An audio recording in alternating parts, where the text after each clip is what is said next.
Some of these old days, mama. Some of these old sad lonely nights. Some of these old days, mama.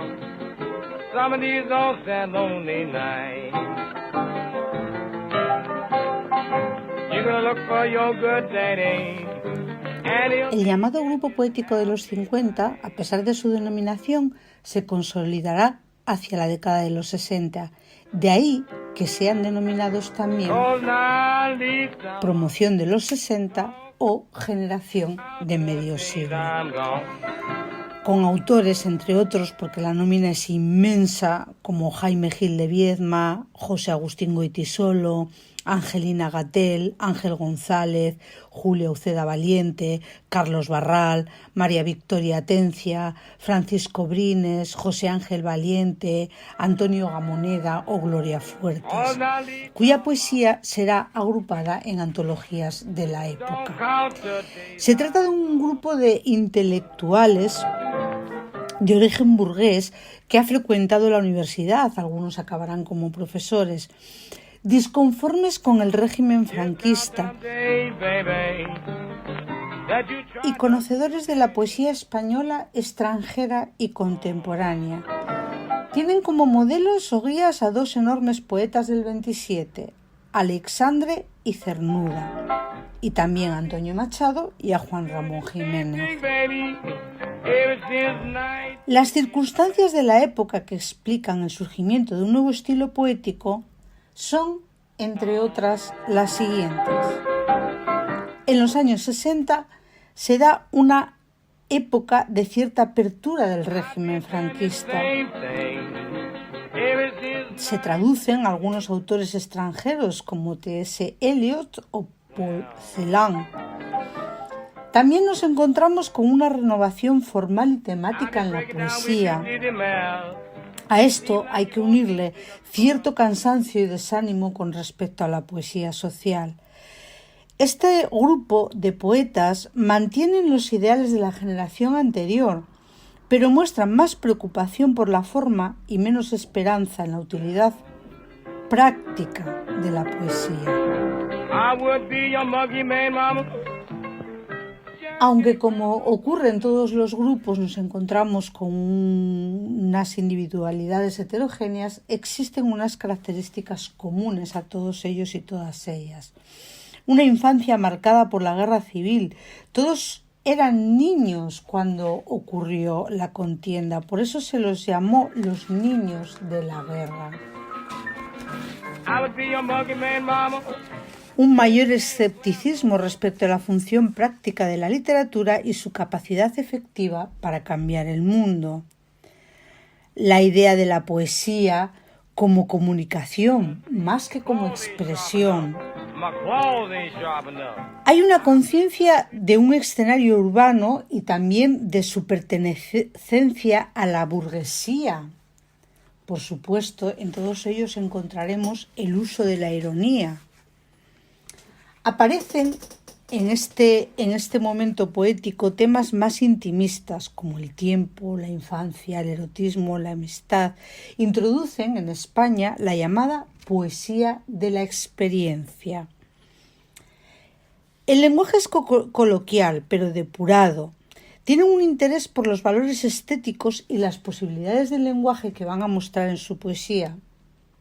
Volvemos a citar algunas de las autoridades, siempre insistiendo que son más, porque es un grupo muy numeroso: Jaime Gil de Viedma, José Agustín Goytisolo, Angelina Gatell, Ángel González, Gloria Fuertes, Julia Uceda Valiente, Carlos Barral, María Victoria Atencia, Francisco Brines, José Ángel Valiente o Antonio Gamoneda. De todas estas autoridades vamos a centrarnos en dos. Empezamos con la gran Gloria Fuertes. Someday you're gonna need me, mama. Well, when I really won't need you.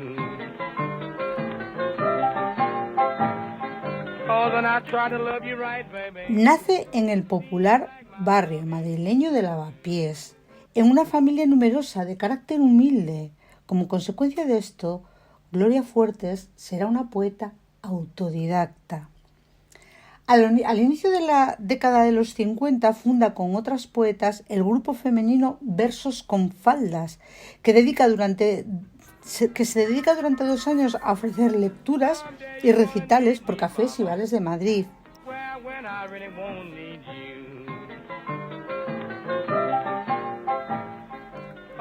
A pesar de haber tenido que comenzar a trabajar desde muy joven y no haber cursado estudios universitarios, logró estudiar biblioteconomía en inglés al final de los años 50, por lo que conoce al gran amor de su vida, la hispanista y profesora Phyllis Trumbull, con la que vivió 15 años. Entre 1960 y 1963 imparte clases en diferentes universidades de Pensilvania, gracias a una beca. Ella misma comentó que la primera vez que pisa una universidad es como profesora, ya que nunca la pisó como alumna. En 1970 se termina su relación con Phyllis, que muere de cáncer al año siguiente, lo que sumió a la poeta en una gran depresión. Como consecuencia, centrará su labor creadora en la producción infantil, porque es el público con el que se siente más cómoda con todo lo que tiene.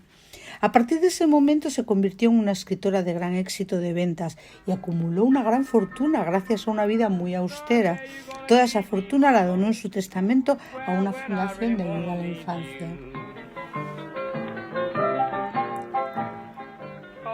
En lo que se refiere a su estilo poético, hay que señalar que una de las principales características de su poesía es el uso de proverbios que reinventa y resignifica, así como la mezcla de lo real y lo ficticio, en su lenguaje coloquial y desenfadado, tan rompedor.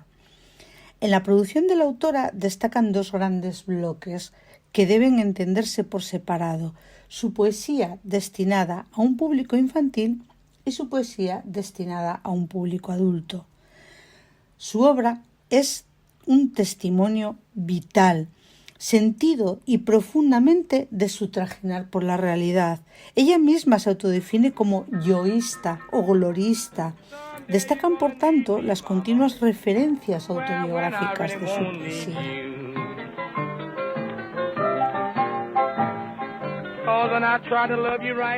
Podemos dividir la obra de Gloria Fuertes en las siguientes etapas, aunque a lo largo de toda su vida escribió literatura infantil y hay rasgos que se repiten en toda su producción poética.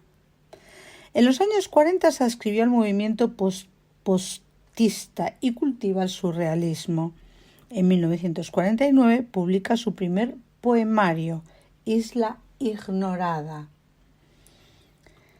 En los años 50 se unirá a la tendencia de la época de la poesía social, pero siempre con un toque personalísimo. En 1959 se publica En pie de paz. De 1968 es Poeta de guardia, una de las obras de mayor reconocimiento de la autora. A partir de los años 70, como dijimos anteriormente, se centrará más en la poesía infantil, aunque no abandonará del todo su creación para el público adulto. De esta época es Obras incompletas, de 1975, o Mujer de verso en pecho, de 1995. Someday you're gonna need me, mama. Well, when I really won't need you. 'Cause when I try to love you right, baby, seems like my Ángel González nació en Oviedo en 1925. Su infancia se vio fuertemente marcada por la muerte de su padre, fallecido cuando el poeta apenas contaba con 18 meses de edad.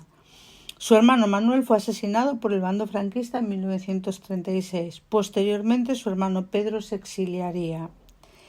En 1943 se enferma de tuberculosis, por lo que inicia un lento proceso de recuperación en Páramos del Sil, tiempo que fue fundamental en sus hábitos de lectura.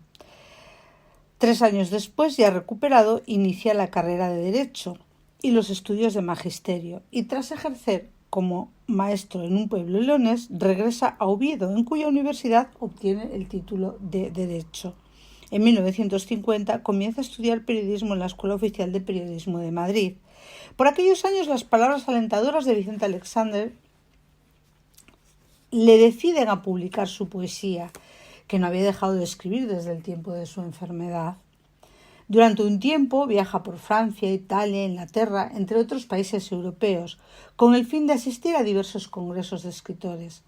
En el año 1970 viaja por primera vez a América, cuando es invitado a dar conferencias en la Universidad de Nuevo México, en Albuquerque. Se incorporará como profesor de literatura española contemporánea, cargo en el que permanecerá hasta su jubilación en 1993. En 1979 viaja a Cuba para formar parte del jurado del Premio Casa de las Américas de Poesía. Ese mismo año conoce a Susana Rivera, con la que se casa en 1993. Tras su jubilación sigue residiendo en Nuevo México, aunque a partir de 2006 las visitas a España son cada vez más reiteradas. Se le concede el Premio Príncipe de Asturias de las Letras e ingresa en la RAE. Muere en Madrid en el año 2008. Someday you're gonna need me, mama. Well, when I really won't need you. En 1956 publica su primer libro, Áspero Mundo, con el que obtuvo un accésit del premio Adonais. Este primer libro es aún existencialista, muestra el mundo interior del autor. Será a partir de su segundo libro, Sin Esperanza, con Convencimiento, del año 1961, cuando pase a ser adscrito al grupo de poetas conocido como Generación del 50. El título plantea la dicotomía a la que se enfrenta esta generación poética. Por un lado, han perdido la esperanza en la capacidad de la poesía para cambiar el mundo. Sin embargo, se mantiene el convencimiento de la necesidad de seguir luchando. En 1962 es galardonado en Collioure con el premio Antonio Machado por su libro Grado Elemental. 3 años después, 1965, publica Palabra sobre Palabra y en 1967 publica su Tratado de Urbanismo. Someday you're gonna need me, mama. Durante su estancia en Estados Unidos publica varias obras: Breves acotaciones para una biografía, de 1971, Procedimientos narrativos, de 1971, Breve muestra de algunos procedimientos narrativos y las actitudes sentimentales que habitualmente aportan, de 1976, Poemas o menos, de 1985, De Ixis en Fantasma, de 1992. Como designa su título, en 101 más 19 igual a 120 poemas del año 2000, el poeta recoge 101 poemas anteriores a los que añade 20 poemas inéditos. En 2001 publica su última obra, Otoños y otras luces. Someday you're gonna need me, mama. Well, when I really won't need you. La producción poética de Ángel González puede sintetizarse en estas 3 etapas.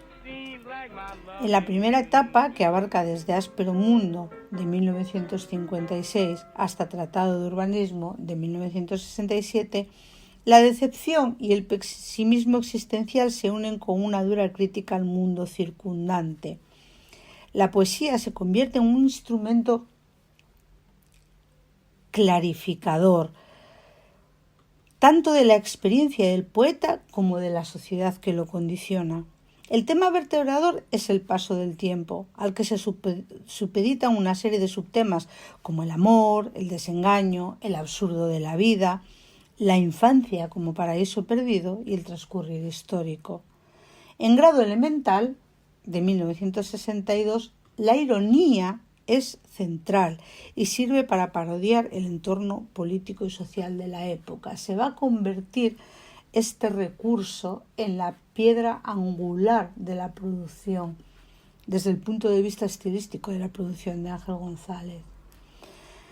La segunda etapa abarca desde breves canciones para una biografía hasta prosemas o menos, de 1985. Se incorporan los textos, lo lúdico, la ruptura de frases hechas, los neologismos o los juegos de palabras. La tercera etapa se abre con Deixis en Fantasma de 1992 y continúa con Otoños y otras luces de 2000. Comienza ahora una meditación de carácter elegíaco. Persiste la obsesión por el paso del tiempo y el testimonio del tiempo histórico. Someday you're gonna need me, mama. Well, when I really won't need you. 'Cause when I try to love you right, baby, seems like my loving. En cuanto a su lenguaje poético, sencillo y directo, es una reelaboración de la lengua hablada, coloquial. Este uso del lenguaje coloquial se debe a que Ángel González entiende la poesía como comunicación, como tarea de colectividad, de un yo que está vinculado a otros, con ellos comparte una experiencia del mundo. Esa experiencia compartida solo se puede expresar en un lenguaje también común, que establece un tono familiar y de complicidad con el lector. Pero la aparente espontaneidad del lenguaje es engañosa, pues con frecuencia el poeta deslexicaliza, rompe o emplea las frases hechas en contextos inesperados, creando nuevas y sorprendentes significaciones. La ironía, una de las figuras retóricas que con más constancia está presente en sus poemas, es en Ángel González una cuestión de fondo y forma. Le sirve para distanciarse de sí mismo, para expresar la condición equívoca de la realidad, para poner en tela de juicio ciertas creencias y actitudes sociales, y para crear un lenguaje a primera vista sencillo y natural, que tampoco es lo que parece.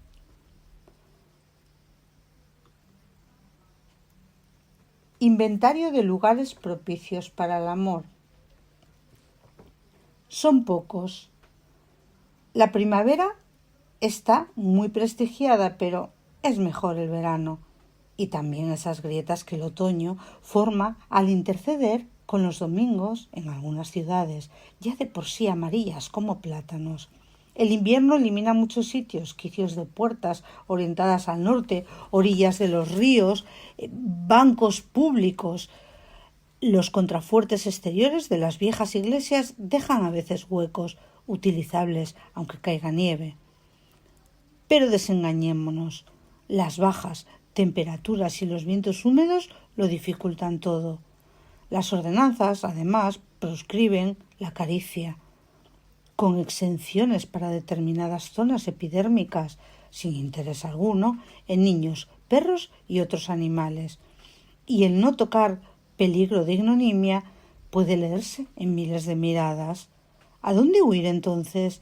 Por todas partes ojos bizcos, córneas torturadas, implacables pupilas, retinas reticentes, vigilan, desconfían, amenazan. Queda quizá el recurso de andar solo, de vaciar el alma de ternura y llenarla de hastío e indiferencia en este tiempo hostil, propicio al odio. Ángel González, Tratado de Urbanismo. Someday you're gonna need me, mama. Well, when I really won't need you. 'Cause when I try to love you right, baby, seems like my loving